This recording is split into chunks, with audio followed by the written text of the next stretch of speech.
వి gold trusted gold buyers. మీరు తాకట్టు పెట్టిన బంగారాన్ని విడిపించి ఈ రోజు ఉన్న మార్కెట్ ధరకు కొనబడును. నమస్తే, welcome to iDream inside politics with కవిత.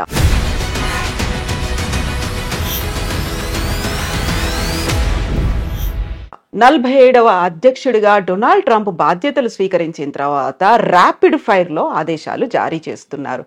జన్మతహా వచ్చే పౌరసత్వాన్ని రద్దు చేశారు. విదేశాలకు చేసే సహాయాన్ని 90 రోజుల పాటు నిలుపు చేశారు. దీంతో పాటుగా H1 వీసాల మీద చర్చలు, వాదనలు కొనసాగుతున్నాయని చెప్పారు. అండ్ ఆంక్షలు కూడా కొనసాగుతున్నాయి. భారతదేశం మీద ద్వైపాక్షిక సంబంధాలు ఎలా ఉండబోతున్నాయి? ఈ ఎగ్జిక్యూటివ్ ఆర్డర్స్ భవిష్యత్తులోనూ ఇలాంటి సంచలనాలనే కలిగించబోతున్నాయా? మనతో పాటుగా ఉన్నారు డాక్టర్ జయప్రకాష్ నారాయణ గారు. సార్ నమస్తే. నమస్తే కవిత. సార్, గతంలో మనం మాట్లాడుకున్నాం డొనాల్డ్ ట్రంప్ అధ్యక్షుడిగా రాబోతున్నాడు అని. వచ్చేసారు, రాగానే ర్యాపిడ్ ఫైర్ లో ఆదేశాలు అనేవి, ఈ ఎగ్జిక్యూటివ్ ఆర్డర్స్ అనేవి అసలు పెద్దన్నగా మనం భావిస్తుంటాము అమెరికా అని. ఎలా అనిపిస్తున్నాయి సార్ విదేశాల మీద? మనం రెండు విషయాలు ట్రంప్ను గురించి గట్టిగా ఆలోచించాలి. ఒకటి, గత 2-3 రోజులుగా ఆయన పని చూస్తున్నట్టయితే చెప్పిన మాట చాలా మేరకు చేస్తాడు. ఎందుకంటే ఇంకోసారి మళ్ళీ అవకాశం లేదు దానికి. వృద్ధాప్యంలో ఉన్నాడు. తన బ్రాండ్, తన మార్క్ ఉండాలని చెప్పని ఏం చేయబోతున్నాడో ముందే చెప్పాడు. ఎన్నికల్లో ఆయన ఏమీ రహస్యం ఏం లేదు, మంచిగానే చెడుగానే. ఉదాహరణకి క్యాపిటల్ మీద, అమెరికన్ పార్లమెంట్ మీద దాడి చేసిన వాళ్ళు నిజంగా దేశద్రోహం కొడుకున్నట్టు లెక్క. హింసకు పాల్పడ్డారు, కొంతమంది మరణాల కాలకులైనారు. వాళ్ళందరినీ క్షమాపక్ష ప్రసాదిస్తున్నాడు, ఇచ్చాడు. మంచిగానే చెడుగానే ఆయన చెప్పింది సీరియస్గా తీసుకుంటున్నాడు, స్ట్రాంగ్గా చెప్తాడు కూడా. రెండోది, ఇనాగరల్ స్పీచ్లో ఆయన ఒక మనిషిని ఉదహరించాడు. ఆయన విలియం మెకిన్లీ అని, అమెరికా రాష్ట్రపతిగా 1897 నుంచి 2001 దాకా ఉన్నాడు. ఆయన 2001లో సెప్టెంబర్లో ఆయన చంపేశారు. ఈ హత్యకు గురైన రాష్ట్రపతుల్లో ఆయన ఒకడు. ఆయన తర్వాత థియోడోర్ రూజ్వెల్ట్ వచ్చాడు. మెకిన్లీ ఆయన్ని ప్రస్తావించాడు. మెకిన్లీ రెండుకి ప్రధానంగా పేరున్నవాడు. ఒకటి, టారిఫ్లు, ఇతర దేశాల నుంచి దిగుమతుల్ని తగ్గించడం, దాని మీద ఈ టారిఫ్లు పెట్టడం. రెండు, దేశ విస్తరణ కాంక్ష. అమెరికా చివరిసారిగా విస్తరణ చేసింది మెకిన్లీ సమయంలో. స్పానిష్ వార్ అని చెప్పని 1898లో ఆ వార్లో గెలిచిన తర్వాత ఈవేళ ప్యూర్టోరికో ఆ రకంగా స్పెయిన్ నుంచి వచ్చింది. ఈవేళ క్యూబాని విడుదల చేశారు. అమెరికానే దానికి మోక్షం కలిగించి స్వతంత్ర దేశంగా చేసింది. అట్లాగే ఆయన కాలంలోనే ఈ హవాయి రాష్ట్రం అది అమెరికాలో కలిపేసుకున్నారు. ఫిలిప్పీన్స్ స్పానిష్ వార్లో స్పానిష్ కాలనీ, అది అమెరికా చేతుల్లోకి వచ్చిన తర్వాత స్వతంత్ర దేశంగా అయింది. కాబట్టి ఆయన పనామా కెనాల్ గురించి కానీ మరోదాన్ని గురించి కానీ మాట్లాడుతుంటే చాలా సీరియస్గా తీసుకోవాలి. ఎందుకంటే ఆ మెకిన్లీ ప్రభావం ఏమైందని ఆయన స్పష్టంగా చెప్తున్నాడు. మూడోది, ట్రంప్లో ఏమిటంటే ట్రాన్సాక్షనల్ మ్యాన్, పెద్ద సిద్ధాంతాలు అలాంటివి ఏమి పెద్దగా ఉండవు ఆయనకి. ఆ సందర్భాన్ని బట్టి ఏది లాభం అనుకుంటే తన దేశానికి, తను నమ్మిన లక్ష్యాలకి, దానికి ఆయన సిద్ధం. అప్పటికప్పుడు నిర్ణయాలు ఉంటాయి. డీల్ మేకింగ్ ఆయన ఎప్పుడు కూడా గర్వంగా చెప్తుంటాడు, నేను డీల్స్ బాగా చేస్తాను, ఒప్పందం చేసుకుంటాను, వాడికి కావాల్సింది ఇస్తాను, నాకు కావాల్సింది తీసుకుంటానని చెప్పని. కాబట్టి ఉడుపుగా ఆయనతో ఫైట్ చేయాలి. అంతే తప్ప సిద్ధాంతం ప్రకారం ట్రంప్తో ఫైట్ చేస్తే సిద్ధాంతం ఆయనకు లేనప్పుడు ఉపయోగం లేదు. అంచేత ఈ 4 ఏళ్ల కాలం ప్రపంచం అంతా కూడా ఆ ప్రభుత్వం అక్కడ ప్రజల మనస్తత్వాన్ని గుర్తించి, ముఖ్యంగా భారతదేశం లాంటి దేశం చాలా లాఘవంగా మన ప్రజలను కాపాడుకుంటూనే మరి అవతల వాళ్ళ ఎక్కడ గట్టిగా ఉన్నారో గమనించి మన అవసరం మేరకు ఇచ్చిపుచ్చుకునే ధోరణి ఉండాలి. సో ఇప్పుడు జన్మతహా వచ్చే పౌరసత్వాన్ని రద్దు చేశాము అన్న తర్వాత అక్కడున్న వాళ్ళకి లాభమా, మనకి నష్టం జరుగుతుందా? ఎలా ఉంది సార్ పరిస్థితి అనేది? మొట్టమొదటిది, ఇది రాజ్యాంగ రీత్యా సాధ్యం కాదు. అమెరికన్ రాజ్యాంగంలోనే అమెరికా గడ్డ మీద పుట్టిన వాళ్ళకి పుట్టుకతో పౌరసత్వం వస్తుందని చెప్పి రాసుకున్నారు. పుట్టుకతో పౌరసత్వం వస్తే అతను తీసేయడానికి లేదు ఆ పౌరసత్వాన్ని. రెండోది, పుట్టుకతో పౌరసత్వం ఉన్న వాళ్ళకి కొన్ని పదవులకు అర్హులు. ఉదాహరణకి అమెరికన్ రాష్ట్రపతి, ఉపరాష్ట్రపతి లాంటి వాళ్ళు పుట్టుకతో పౌరసత్వం ఉన్న వాళ్ళు మాత్రమే అర్హులు. మిగతా పౌరులు, ఇతర దేశాల నుంచి పోయిన వాళ్ళు పౌరులుగా ఉంటే అర్హులు కాదు. అలా పెట్టుకున్నారు వాళ్ళు. కాబట్టి అది సాధ్యం కాదు. కానీ ఆయన ఎందుకు చేశాడంటే ఆయన 2 కారణాలుగా, ఒక బలమైన సంకేతాన్ని ఇవ్వాలి, అక్రమ వలసదారులకి వ్యతిరేకము, నేను క్షమించను అని చెప్పడానికి. రెండోది, ఇది ఖచ్చితంగా సుప్రీంకోర్టు దాకా పోతుంది. అమెరికాలో తుమ్మిన దగ్గర సుప్రీంకోర్టు దాకా వెళుతుంది. ఎందుకంటే అది లిటిగేటియస్ సొసైటీ. ప్రతిదానికి ఒక కోర్టుల వివాదాలు, దావాలు, ఆ దేశ సంప్రదాయంలో భాగం అది, ఆ దేశం జన్యువుల్లో భాగం అది. సుప్రీంకోర్టుకి వెళుతుంది. 199 సక్రమంగా ఆ దేశంలోకి చట్టబద్ధంగా ప్రవేశించిన వాళ్ళు సంతానం కనుక అయినట్టయితే దాని పౌరసత్వాన్ని సుప్రీంకోర్టు కాదనలేదు. కానీ అక్రమంగా ప్రవేశించిన వాళ్ళైతే అన్డాక్యుమెంటెడ్ ఇమిగ్రెంట్స్ అంటాం, వాళ్ళకి ఇప్పుడు వాళ్ళ పిల్లలకి పుట్టుకతో పౌరసత్వం ఇవ్వాలి వద్దన్న విషయంలో బహుశా సుప్రీంకోర్టు మరి ఇంకొక స్టాండ్ తీసుకోవచ్చు. కాబట్టి భారతీయ సంతతి వాళ్ళకి నేను అనుకోవటం, మన వాళ్ళు 195 భారతదేశం నుంచి వెళ్ళిన వాళ్ళు అమెరికాకి నైపుణ్యము విద్య ఉన్నవాళ్ళు, డాక్యుమెంటెడ్ ఇమిగ్రెంట్స్ అంటే ఈ వీసాలు వగేరా పొంది చట్టబద్ధంగా వెళ్ళిన వాళ్ళు. కాబట్టి వాళ్ళకి ఇబ్బంది ఉండకపోవచ్చు. కానీ అన్డాక్యుమెంటెడ్ ఇమిగ్రెంట్స్ పిల్లలకు మాత్రం ఆ పౌరసత్వం ఉంటుందా లేదని సుప్రీంకోర్టు చేతిలో ఆధారపడి ఉంటుంది. ఇక రాజ్యాంగాన్ని మార్చడం అమెరికాలో దాదాపు అసాధ్యం. అలా కాకుండా అమెరికాలో పుట్టుకతో పౌరసత్వం రాకుండా చేయాలి అని చెప్పాను కనుక అన్నట్టయితే అమెరికాలో పార్లమెంట్లో 2 సభలు, senate, American house of representatives, దానిలో 3/2 మెజారిటీ కావాలి. 4/3 రాష్ట్రాలు ఆమోదించాలి. అమెరికాలో ఇది తల్లకిందులుగా తపస్సు చేసినా కూడా సాధ్యం కాదు. కాబట్టి కొంతమేరకు అంటే అక్రమంగా ఆ దేశంలోకి ప్రవేశించిన వాళ్ళ సంతానానికి పౌరసత్వం లేకుండా సుప్రీంకోర్టు ఏమన్నా కనుక రాజ్యాంగాన్ని ఆ రకంగా వాళ్ళు విశ్లేషించినట్టయితే అది సాధ్యం కావచ్చు. భారతీయ సంతతి వారికి ఇబ్బంది ఉండదు. కానీ భారతీయులు ఖచ్చితంగా అక్రమంగా చొరబడేవాడు కొంతమంది ప్రయత్నం చేస్తున్నారు. అదివరకు నాకు తెలియదు. ఈ మధ్య కొన్ని అంకెలు చెప్తున్నారు, 7.5 లక్షల మంది దాకా ఉన్నారని. అది దాన్ని మనం ప్రోత్సహించకూడదు. అలాంటి వాళ్ళకి ఇబ్బంది కలిగితే దానికి మనం బాధపడకూడదు. ఎందుకంటే మన దేశ బ్రాండ్ పోతుంది. ఇక్కడ చదువుకున్న వాళ్ళు, నైపుణ్యం ఉన్నవాళ్ళు పద్ధతి ప్రకారం వస్తున్నారు, ఆ దేశానికి మంచి చేస్తున్నారని చెప్పిన భావం ఒక బ్రాండ్ ఉన్నది. అలా కాకుండా మనం కూడా ఇతర దేశాలలాగా అక్రమంగా చొరబడుతున్నారు, దక్షిణంలో సరిహద్దు నుంచో లేకపోతే కెనడా నుంచో ఇల్లీగల్గా వెళుతున్నారు, ఇక్కడ సరిపడిపోతున్నారని చెప్పిన భావం ఉంటే మన దేశానికి నష్టం, కొంతమందికి లాభం కలగచ్చు. కాబట్టి దానికి మనం చింతించాల్సిన అవసరం లేదు. వాళ్ళ పట్ల కఠినంగా వ్యవహరించినట్టయితే అమెరికాలో దానికి మనం చింతించాల్సిన అవసరం లేదు. ఇప్పుడు కెనడా, మెక్సికో మీద దిగుమతి సుంకాలు విపరీతంగా పెంచారు. ఆల్మోస్ట్ 25% ఉన్నాయి అనుకున్నప్పుడే విదేశాలతో సత్సంబంధాలు ఎలా ఉంటాయి, ద్వైపాక్షిక ఒప్పందాలు ఎలా ఉంటాయి అనేది కూడా కీలకంగా అయింది కదా సార్. ఆయన తీరు ఏమిటంటే ఎక్కడైనా బావగానే వంగతోట దగ్గర బావగాదు. కాబట్టి నువ్వు కెనడానా, మెక్సికోనా, యూరప్పా, ఇండియానా నాకు అనవసరం. నాకు లాభం ఏంటి, నా నుంచి నువ్వు పొందుతున్నావు, నాకు రావట్లేదు అనుకుంటే వెంటనే ఆయన ఎదురు తిరుగుతాడు. కెనడా, మెక్సికోలు తీసుకుంటే ఉదాహరణకి మంచి ఉద్దేశంతో అమెరికా ఏం చేసినట్టు north American free trade agreement అని చెప్పని బిల్ క్లింటన్ కాలంలో నాఫ్తా అంటారు. దాంతో ఏమైందంటే కెనడా నుంచి కానీ మెక్సికో నుంచి కానీ దిగుమతులు అమెరికాకి, లేకపోతే అమెరికా నుంచి ఆ దేశాలకు ఎగుమతులు ఏమీ సుంకాలు లేకుండా, ఏ రకమైన అడ్డంకులు లేకుండా వచ్చే ఏర్పాటు జరిగింది.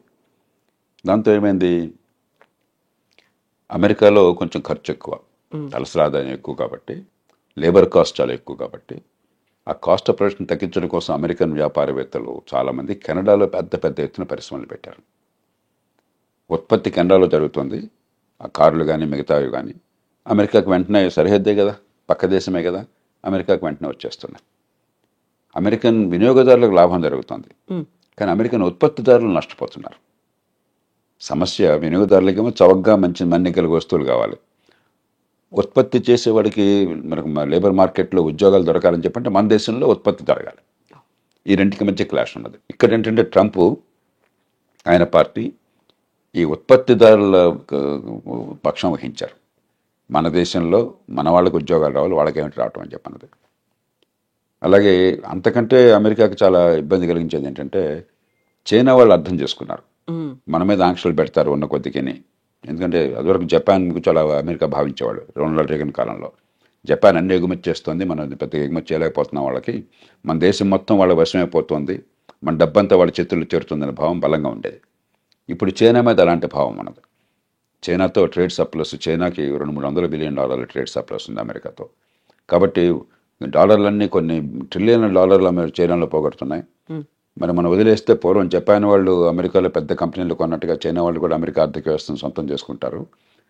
కాబట్టి అది జరగకూడదు అని చెప్పని ఆంక్షలు పెడుతుంటే చైనా వాళ్ళు ఏం చేస్తున్నారు తెలివిగాను, మెక్సికోలో ఫ్యాక్టరీలు పెట్టారు.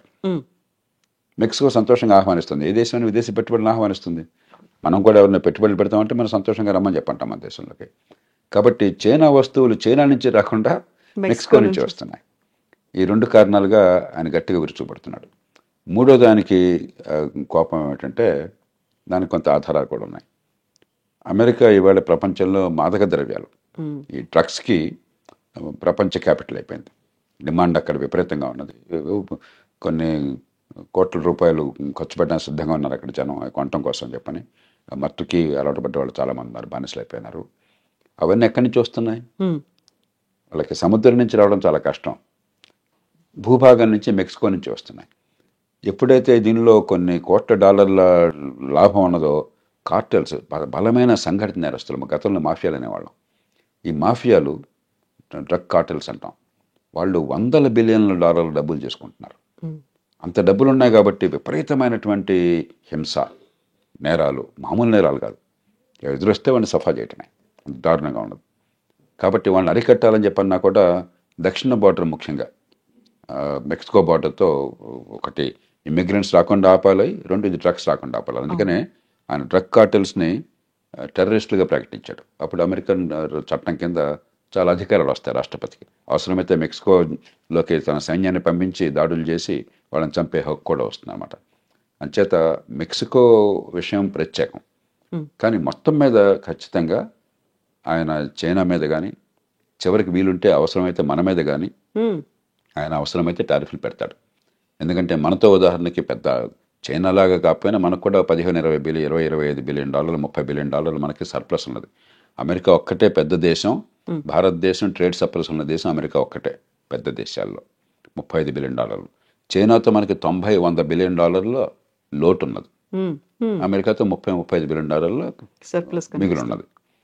ఆయనకి ఎక్కడ ఏ దేశానికి తన దేశంతో వాణిజ్యంలో మిగులున్నా సరే ఆయనకి వెంటనే అక్కసు, వాడు వస్తువులు మన దగ్గర అమ్ముకుంటున్నాడు, మనం అమ్మలేకపోతున్నాం అని చెప్పని.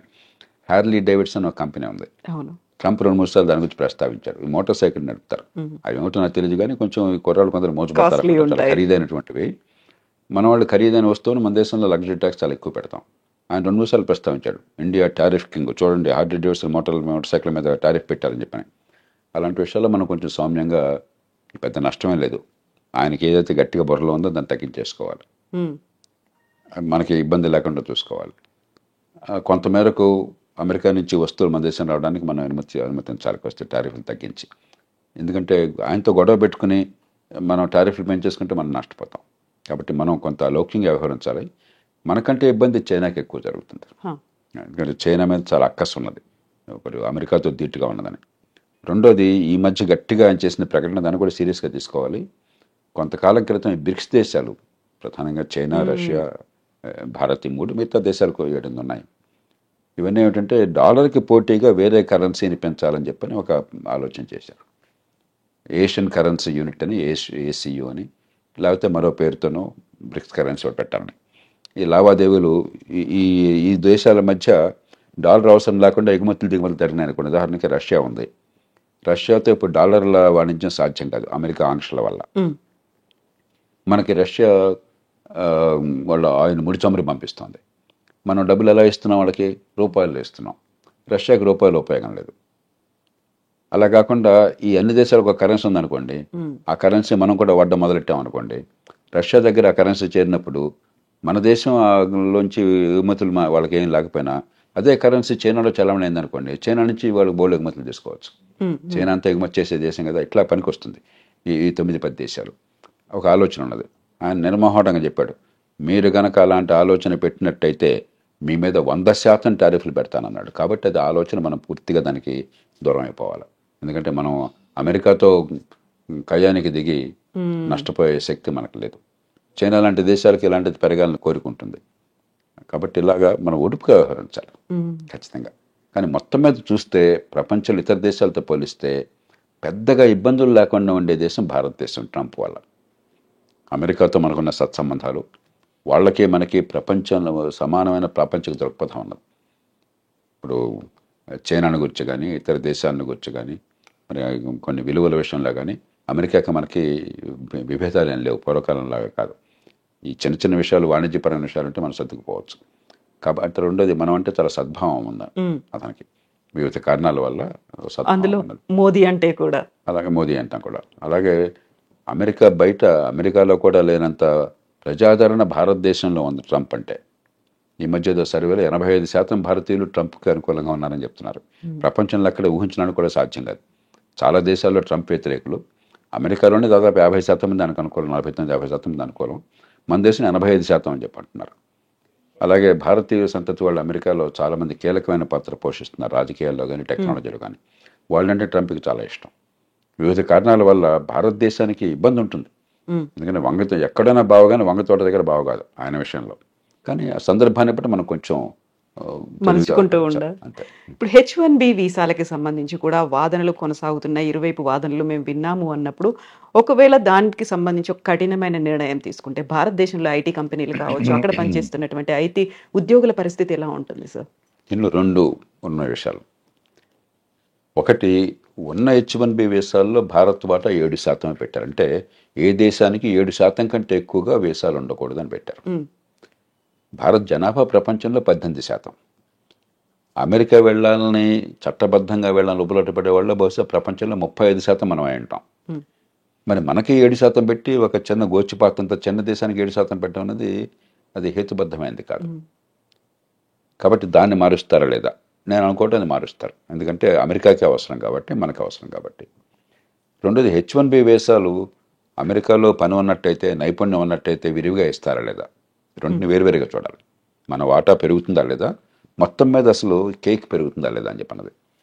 కేక్ పెరగడం విషయంలో ఇప్పుడు చాలా పెద్ద అంతర్యుద్ధం జరుగుతుంది రిపబ్లికన్ పార్టీలో. ట్రంప్కి సాంప్రదాయంగా మద్దతు ఇస్తున్న మెగా రిపబ్లికన్స్, వాళ్ళు మెగా రిపబ్లికన్స్ మన దేశం తప్ప మిగతా వాళ్ళు ఎవరు వద్దు, తెల్లవాళ్ళు తప్ప ఇంకెవరు వద్దు, ఇలా ఆలోచించేవాళ్ళు. సో అమెరికా ఫస్ట్ అనే నినాదం కూడా అలా వచ్చింది. అమెరికా ఫస్ట్, దేశంగా ఫస్ట్ అంటాం వేరు, కానీ యూరోపియన్ సంతతి వాళ్ళు, తెల్లతోలు వాళ్ళు, క్రైస్తవులు, దానిలో రెండు కోణాలు ఉన్నాయి మళ్ళీ. ఆ కోణం వాళ్ళు ప్రధానంగా ఒక హార్డ్ కోర్ మెగా రిపబ్లికన్స్. వాళ్ళు అసలు H1B వీసాలంటే మన ఉద్యోగాలు కొట్టేటువంటి రావడానికి వీల్లేదని వాళ్ళు గట్టిగా అక్కడ కూర్చున్నారు. కానీ అమెరికా ఆర్థిక వ్యవస్థ పెరగాలి, అమెరికా ప్రపంచంలో మేధా సంపత్తి ఎక్కడున్న వాళ్ళు మనం ఆకర్షించుకు ఉపయోగించుకోవాలి, వాళ్ళు మన మనుషులు కావాలి. అమెరికా గొప్పతనం ఏంటంటే గత 100-150 ఏళ్ళుగా, 100 ఏళ్ళుగా ముఖ్యంగా, ఎక్కడ ప్రపంచంలో మేధాశక్తి ఉన్నా కూడా వాళ్ళని లాక్కున్నారు, ఆకర్షించగలిగారు. అందుకే ప్రపంచంలో గొప్ప శాస్త్రజ్ఞులు అంటే అమెరికా వెళ్ళిపోతాడు 190 మంది. ప్రపంచంలో గొప్ప ఎంటర్ప్రెన్యూర్ అంటే అమెరికా వెళ్ళిపోతాడు. గొప్ప వ్యాపారవేత్త అంటే అమెరికా వెళ్ళిపోతాడు. గొప్ప పండితుడు అంటే అమెరికా వెళ్ళిపోతాడు. ఆకర్షించగలిగారు. అలాంటి వాళ్ళని పోగొట్టుకుంటే నష్టపోతామని చెప్పన్న భావన ట్రంప్ కూడా ఉంది. ఆయన కూడా బహిరంగంగా ప్రకటనలు చేశారు 2-3 సార్లు. ఈ దేశంలో ఉన్నత విద్య, మంచి విద్యా సంస్థల్లో చదువుకుని మంచి నైపుణ్యం అంటే వాళ్ళని ఈ దేశం నుంచి మళ్ళీ పోనివ్వకూడదు, మనం ఇక్కడే నిలుపుకోవాలంటున్నాడు. అది ఆయన బుద్ధి చెప్తోంది. కానీ హృదయం ఏం చెప్తోంది? మెగా రిపబ్లికన్స్ వల్ల ఈ తెల్లతోలు వాళ్ళు తప్ప, యూరోపియన్ సంతతి వాళ్ళు తప్ప, క్రైస్తవులు తప్ప, మన జాతి వాళ్ళు తప్ప మిగతా వాళ్ళు రావటం ఏంటని ఇంకోటి ఉంది. ఏది నెగ్గుతుంది అనేది ఇప్పుడు చివరికి ఆయన నిర్ణయం. అది ఏది పై చేయి సాధిస్తుంది, ఎందుకంటే ఇప్పుడు చెప్పలేము. ఎందుకంటే వ్యాపారవేత్తలు, టెక్నాలజీ వాళ్ళందరూ కూడా H1B వీసాలు సమర్థులకు విరివిగా ఇవ్వాలని చెప్పని, ఈ మెగా రిపబ్లికన్స్ అలా ఇవ్వడానికి వీలు లేదని చెప్పని చేత ఒకటేమో మన వాటా పెరుగుతుందా లేదా, బహుశా నేను అనుకుంటే మన వాటా పెరుగుతుంది, అది అమెరికన్ అవసరాల కోసం అని చెప్పని. కానీ మొత్తం మీద కేక్ పెరుగుతుందా లేదా అని చెప్పన్నది పెద్ద సిద్ధాంతపరమైన చర్చ తీవ్రంగా జరుగుతుంది అమెరికాలో. సో ఇప్పటికిప్పుడు అయితే ఆ భారతదేశానికి లాభమా నష్టమా, ట్రంప్ ఎలా ఉంటాడు అనేది అయితే అంచనా వేయడానికి లేదు కదా సార్. పెద్ద నష్టం మనకు ఉండదు, ముందు భయపడకూడదు. ఎందుకంటే ప్రపంచంలో ఏ దేశానికి లేని సౌలభ్యం మనకున్నది. మొత్తం మీద ఎంతో కొంత ట్రంప్ లాంటి వాడు కొత్త ఆలోచనలతో, కొన్ని సందర్భాల్లో రాడికల్ ఆలోచనలతో, విధానాలతో వచ్చినప్పుడు కొంత ఒడిదుడుకులు ఉంటాయి. ఆ ఒడిదుడుకులను పక్కన పెట్టేస్తే మొత్తం మీద పెద్దగా ఇబ్బంది ఏమాత్రం కలగని దేశం, పెద్ద దేశం భారతదేశం. కాబట్టి మనం దాన్ని ఎలా ఉపయోగించుకోవాలని ఆలోచించాలి, కానీ అయ్యో కంపెనీకి పోతుందనే భయాందోళనకు గురవలసిన అవసరం లేదు.